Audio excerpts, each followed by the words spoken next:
안녕하세요. 여러분의 교양학부입니다. 네, 오늘은 위령공편 34장부터 시작하겠습니다. 먼저 공자께서 말씀하시기를 군자는 가짜 할 수 있다는 의미이기 때문에 할 수 없다. 작은 지혜를 할 수 없다라는 뜻이라서 작게 아는 것이 가능하지 않다라고 해석될 수 있습니다. 여기서 작게 알다, 작은 지혜라는 뜻은 뭔가 크게 알지 못하고 하나만 아는, 둘은 모르고 하나만 아는 그런 특징을 얘기하는 것 같습니다. 그래서 군자는 작게 아는 것을 할 줄 모르고 그리고 할 수 있다. 크게 받는 것은 할 수 있다라고 얘기합니다. 여기서 받는다는 목적어가 생략이 되었는데요. 보통은 일을 얘기합니다. 자신에게 맡겨진 큰 일을 받는 것은 가능하다라고 얘기합니다. 중임을 맡아서 잘 해낼 수 있다라는 의미가 될 거고요. 반대로 소인은 가능하지 않다, 크게 받는 것은 가능하지 않다라고 합니다. 즉 중임을 맡아서 잘 해결하는 것은 가능하지 않고 가능하다, 작은 지혜는 할 줄 안다, 작은 지혜는 가지고 있다라고 해석할 수 있습니다. 그렇게 된다면 여기서 말하는 작은 지혜는 조금 부정적인 의미가 되겠죠. 다음으로 35장입니다. 공자께서 말씀하시기를 백성이 갈지자 은는이가 주격조사로 쓰였습니다. 그래서 백성들이 그리고 어조사 어자가 여기서는 어조사가 아니라 서술어로 쓰이게 되는데요. 서술어로 쓰게 되면 따르다라는 의미를 가지고 있습니다. 그렇게 되면 인을 따르다라고 해석할 수가 있습니다. 백성들은 인을 따릅니다. 근데 그것은 더 심하다. 여기서 어조사 어자는 어조사 역할을 하는 것이 맞고요. 이때는 뭐뭐보다라는 의미를 가지고 있습니다. 한국에서도 여러 가지 조사들이 있죠. 뭐뭐보다, 뭐뭐만큼, 을을, 은는이가 이런 것들도 전부 조사에 속할 텐데요. 마찬가지로 한문도 이런 한국어의 조사 역할을 하는, 사실 한국어는 조사가 굉장히 많이 발달했기 때문에 한국어 조사가 예를 들어 이만큼 있다고 한다면 한문의 조사는 사실 요만큼 정도 될 겁니다. 그러니 이 조사가 예를 들어 어조사 어자로 본다면 이 어조사 어자가 이 역할도 하고 이 역할도 하고 이 역할도 하고 여러 가지 역할을 할 수밖에 없습니다. 왜냐면 한국어가 더 많이 분화되어 있기 때문이죠. 어쨌든 여기서는 역시 보다라는 의미를 가지게 되는데요. 물이나 불보다 더 심하다, 그보다 더 심하게 따른다, 인을 따른다라고 얘기할 수 있습니다. 이 물과 이 불은 사람들에게 도움을 주는 것들이죠. 이러한 것들은 그런데 내가 보았다, 밟아서 뭐뭐 해서 죽은 사람, 이 전체가 세 글자가 사람 자자에 걸리게 됩니다. 밟아서 죽은 사람을 보았다라고 얘기합니다. 여기서 밟은 그 대상은 물과 불이 되겠죠. 물이나 불을 밟아서 죽은 사람은 보았는데 아직 보지 못했다.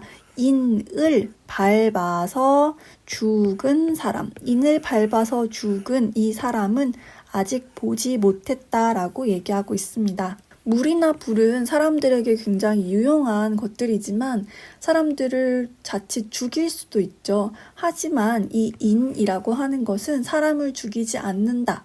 그러니 사람들이 더 잘 따른다라고 이렇게 해석될 수도 있고요. 또 다른 해석을 보면 이 어조사 어자를 어조사로 해석을 해서 인에 여기 서술어가 숨겨져 있다고 봤습니다. 이때 숨겨진 서술어는 반대로 피하다, 멀리하다라는 의미, 부정적인 의미를 가지고 있다고 보게 되면 백성들은 인을 피한다. 아니 요즘 백성들은 인을 피하더라. 근데 그 피하는 것이 물이나 불보다 더 심하더라. 큰 물과 큰 불은 사람들이 굉장히 꺼려하고 멀리하는 것들일 텐데요. 이러한 것들보다 더 심하게 피하더라. 그런데 이 물과 불은 내가 밟아서 죽은 사람을 보았다. 그런 사람은 보았는데 인은 밟아서 죽은 사람이 없다. 그러니까 아직 인 그 자체에 푹 빠져서 좋은 의미로 죽은 사람은 없다라고 해석될 수도 있습니다. 대개는 지금 여기 나오는 것처럼 어조사 어자를 따르다라고 해석을 하기도 하는데요. 몇몇 문헌에서는 이렇게 피하다, 멀리하다를 숨겨진 서술어로 봐서 해석을 하는 경우도 있어서 제가 소개를 해드렸습니다. 다음으로 36장입니다. 공자께서 말씀하시기를 이때 당자는 지키다, 행하다, 당면하다, 대하다 등으로 해석을 할 수가 있습니다. 여기서는 제가 행하다라는 뜻이 가장 한국어로 적절해서 가지고 왔는데요. 인을 행하는 것은 스승에게도 양보할 수 없다, 양보하지 않는다 라고 해석될 수 있겠습니다. 혹은 이 당자를 아까 제가 말씀드렸던 다른 의미로 해석을 하게 된다면 인을 지키는 것은 스승에게도 양보할 수 없다. 혹은 인을 대하는 것은 스승에게도 양보할 수 없다 등으로 해석할 수가 있을 거고요. 이러한 내용은 내 모든 것을 양보해야 하는 스승님임에도 불구하고 양보할 수 없는 가장 급하고 중요한 일이 바로 인이다라는 것을 의미하는 것 같습니다. 다음으로 37장입니다. 공자께서 말씀하시기를 군자는 고드면서 이 량자는 살피다, 어질다 라는 의미와 함께 고집스럽다 혹은 작은 믿음이라는 의미를 가지고 있습니다. 오늘 앞에서 작은 암, 소지에 대해서 했었죠. 큰 지혜는 좋지만 작은 지혜는 오히려 좋지 않다고 했습니다. 그처럼 큰 믿음은 좋지만 이처럼 작은 믿음은 때때로 바꾸어 나가야 한다라는 의미를 갖고 있는 것 같은데요. 따라서 너무 작은 믿음에 얽매인다면 오히려 큰 믿음을 보지 못하기 때문에 너무 작은 것을 고집하지 말아라 라는 의미가 되겠습니다. 요 한자에 굉장히 많은 의미가 담겨 있죠. 그래서 다시 보면 군자는 고들면서 그러면서도 너무 작은 그런 믿음, 신의를 억지로 고집하지 않는다라고 얘기할 수 있겠습니다. 다음으로 38장입니다. 공자께서 말씀하시기를 역시 사자가 서술어로 섬기다라는 해석이 될 거고요. 임금을 섬기는 것에 그 일을 공경하고 그리고 그 먹는 것을 뒤로 한다라고 얘기합니다. 여기서 먹는 것은 녹봉이 될 텐데요. 관리에게 먹는 것이란 국가로 받는 녹봉이 되겠죠. 그 녹을 앞세워서 먹을 것을 위해서 행동하지 말고 그 일을 먼저 공경해야 한다라는 의미를 가집니다. 지금 보통 구직이나 이직을 위해서 자기소개서를 쓸 때 지원 동기란이 있죠. 사실 대부분의 사람들은 돈을 위해서, 이 먹을 것을 위해서 일합니다. 공자께서 살아계시던 그 당시에도 당연히 마찬가지였기 때문에 이런 구문이 있었을 겁니다. 그런데 그 수많은 일 중에서 내가 지금 하고 있는 일 혹은 하려고 하는 일을 굳이 내가 선택한 이유는 무엇인지, 또 그 선택이 사회나 아니면 다른 사람에 의한 것인지 내 스스로의 선택인지 등을 한번 고민해 보셨으면 좋겠습니다. 경제적인 이런 이유는 잠시 접어두고 어떤 이유로 지금 그 일을 하고 있는가? 라는 질문입니다. 네, 다음으로 공자께서 말씀하시기를 가르침은 있고 구별은 없다라고 되어 있습니다. 여기서 무리는 어떤 무리를 짓는다는 것은 그 구분이 있다는 것을 얘기하겠죠. 가르침을 받고 또 학문을 하는 데에는 그 사람의 어떤 신분이나 지위, 그리고 능력, 나이 이런 여러 가지 구분들이 있을 텐데요. 이런 것들은 상관없이 그렇게 우리가 사회적으로 무리를 만드는 그러한 구별과는 상관없이 가르침을 받는다. 단지 그 가르침 자체만 있을 뿐이다 라는 의미가 되겠습니다. 진정한 공부는 사람마다 다 때와 자리가 어느 정도는 있는 것 같습니다. 물론 의지도 중요하겠죠. 어쨌든 유튜브에는 참 많은 재미있는 영상들이 있는데요. 이런 논어 영상을 찾아보시는 분이라면 이미 그 가르침이 있는 상태, 이런 상태에 오신 게 아닐까 생각합니다. 또 이 영상을 보는 분들이 남자든 여자든 나이가 어리거나 많거나 그런 구별 없이 우리에게는 이 논어라는 구심점 하나만 있을 뿐이라 생각합니다. 네, 다음으로 40장입니다. 오늘 내용들이 굉장히 짧아서 이해하시는데 어려움이 많지는 않을 거라 생각합니다. 공자께서 말씀하시기를 도가 같지 않다면 이 서로상자는 부사가 되겠죠. 서로 도모를 하지 않는다, 함께 계획하지 않는다 라고 얘기할 수 있겠습니다. 사람마다 생각하는 도가 다 다를 텐데요. 나의 가치관과 타인의 가치관이 때로 너무 다르게 되면 같은 한국어를 구사하면서 말이 전혀 통하지 않을 때가 있습니다. 그런 사람들과는 일을 함께 꾸밀 수가 없다라는 의미가 되겠습니다. 네, 다음으로 공자께서 말씀하시기를 이 말은 이 달자가 통달하다, 다다르다 라는 의미가 되어서 전달하다 라는 해석이 될 거고요. 전달을 할 뿐이다 라고 지금 굉장히 종결사가 많죠. 그래서 뭐뭐 할 뿐이다 라고 해석이 될 수 있겠습니다. 즉 도달하다, 전달하다 라는 의미인데요. 여기서 말은 아무래도 일상적인 말보다는 사신을 접대한다거나 아니면 조정해서 사용하는 공식적인 말을 의미할 겁니다. 이때 말에는 감정이나 꾸미는 말을 추가해서는 안 되고 단지 내용을 전달하기 위해서 말을 사용해야 한다라는 의미가 되겠습니다. 그만큼 조심스럽고 깔끔해야 한다라는 뜻이겠죠. 네, 드디어 위령공 편의 마지막 장이자 오늘 가장 긴 구문이 되겠습니다.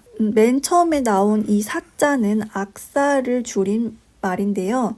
이 악사였던 면은 이름입니다. 악사인 면이 공자를 배웠습니다 라고 얘기합니다. 이때 이 면이라는 사람은 특히 이 악사들은 당시에 눈이 보이지 않는 시각장애를 가지고 있는 맹인인 경우가 많았다고 합니다. 이 면 역시도 지금 맹인이었는데요. 악사였던 이 면이 공자를 뵈러 오게 됩니다.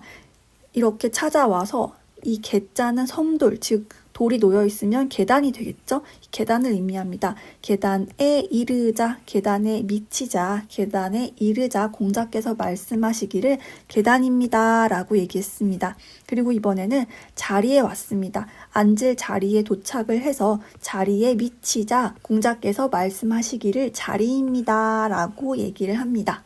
이번에는 모두 다 앉자 공자께서 그에게, 여기서 그는 그 악사면을 얘기하겠죠. 그에게 알리면서 말씀하시기를 아무개는 여기 이곳에 있습니다. 또 아무개, 다른 아무개는 여기에 있습니다 라고 얘기했습니다. 각자 자리에 누가 앉아 있는지를 얘기해 준 게 되겠죠. 그리고는 이번에 악사면이 얘기를 다 마치고 나가게 되자 자장이 물으면서 얘기합니다. 아마 그 아무개 중에 한 명은 자장이었을 텐데요. 자장이 물으며 말하기를 이 더불어 여자가 이번에는 뭐뭐와 더불어라는 해석이 되어서 이렇게 같이 묶일 수 있고요. 마지막 이 여자는 똑같은 더불어 여자지만 어조사, 종결사로 쓰였습니다. 그래서 악사와 더불어서 말을 하는, 뭐뭐하는, 뭐뭐의 이렇게 해석이 가능했죠. 아까도 말씀드렸다시피 한국어는 조사가 굉장히 많이 발달해서 똑같은 지이지만 어떤 경우는 은는이가로 쓰이기도 하고요. 또 어떤 경우는 지금처럼 뭐뭐의로 쓰이기도 하고요. 어떤 경우는 뭐뭐는으로 쓰이기도 하고요. 다양한 의미를 가질 수 있게 됩니다. 여기서는 뭐뭐의, 뭐뭐는 모두 가능하지만 한국어로 가장 적절한 뭐뭐는으로 해석을 해보면 말하는 도입니까? 라고 묻게 됩니다. 자, 이렇게 하는 방식이 공자께서 하신 것처럼 하나하나 다 알려주시는 이러한 방식이 악사인 눈이 보이지 않는 악사와 더불어서 말을 하는 그 도리가 될까요? 라고 묻게 됩니다. 그러자 공자께서 말씀하시기를 그러하다, 긍정의 대답이죠. 그러하다. 이 고자가 맨 앞에서 부사로 쓰이게 되면 본디라는 의미가 될 거고요. 원래라는 뜻도 되겠죠. 원래, 본디.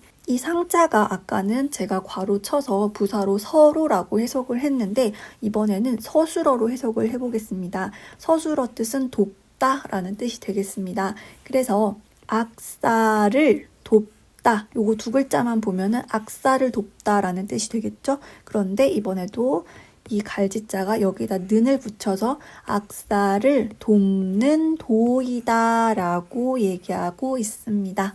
다시 보시면 그 공자께서 하셨던 하나하나 알려주시는 그 모습이 본래 악사, 즉 눈이 보이지 않는 그 사람을 돕는 도리다라는 의미가 되겠습니다.